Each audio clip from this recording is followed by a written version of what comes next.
am Mnemosyne. You've found a niche of my vast domain.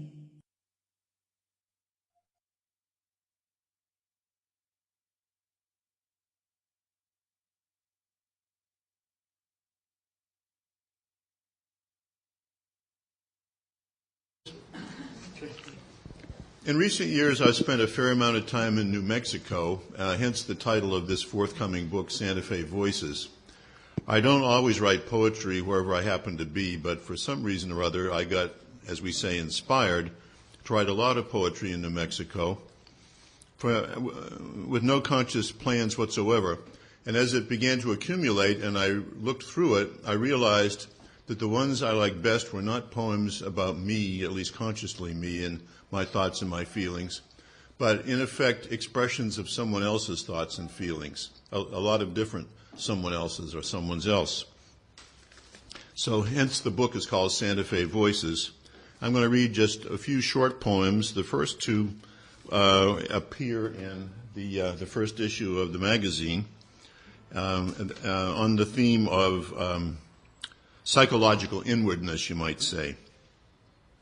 So this one's called Secrets. I used to be so ashamed of my secret thoughts. I'd whisper them in those ruins at the south edge of the mesa where the dead couldn't hear my revelations. Now I'm happy to be out walking the streets of this town or any town with living people in it, morning, noon, or night, telling what little I know and much I'm not sure of to anyone who'll listen. The second poem, also in the first issue, is called Sitting on the Sidewalk, and this is something that actually happened.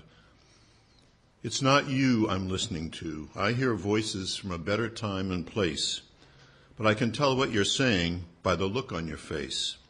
I can read you like a book that I wouldn't buy if you paid me.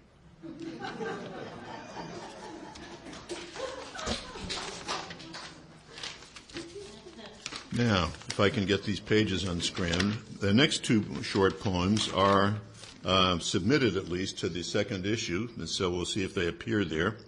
And the theme is about dreams and dreaming.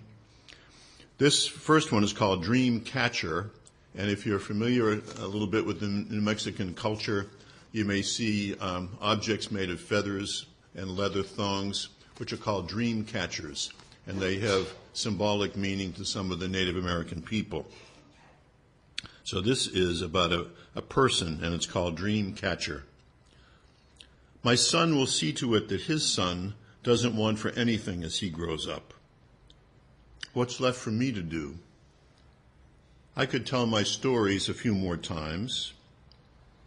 I could teach him to dance the way my father taught me, singing the songs of hunter and prey. I could stay awake at night, catching a little boy's dreams, letting only the best ones descend upon him, gently, gently, as feathers from the gods. Also in the forthcoming issue, this poem called Storyteller.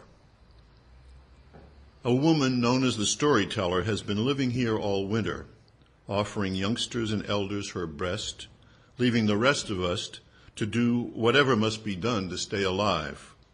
We hunt, we eat, we sleep, we almost dream. The truth is that nothing much happens.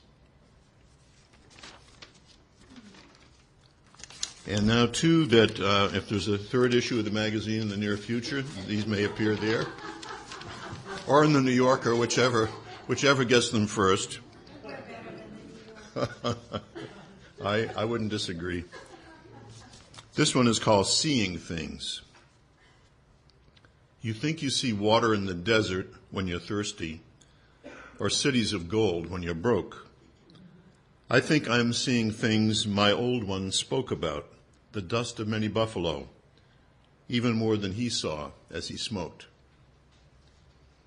And the last is one of my favorites, purely imaginary as far as my own experience is concerned, but it's called Jailbreak. Around midnight, the gates are unlocked for a while, so I can get up if I wish to, stretch my legs, walk right out of my cell, walk as far as the end of this building where they have windows, and see how much snow is left on the peaks of the mountains, though lately what I take to be snow turns out to be moonlight, or it could be moonlight reflected by clouds, the more I think about it.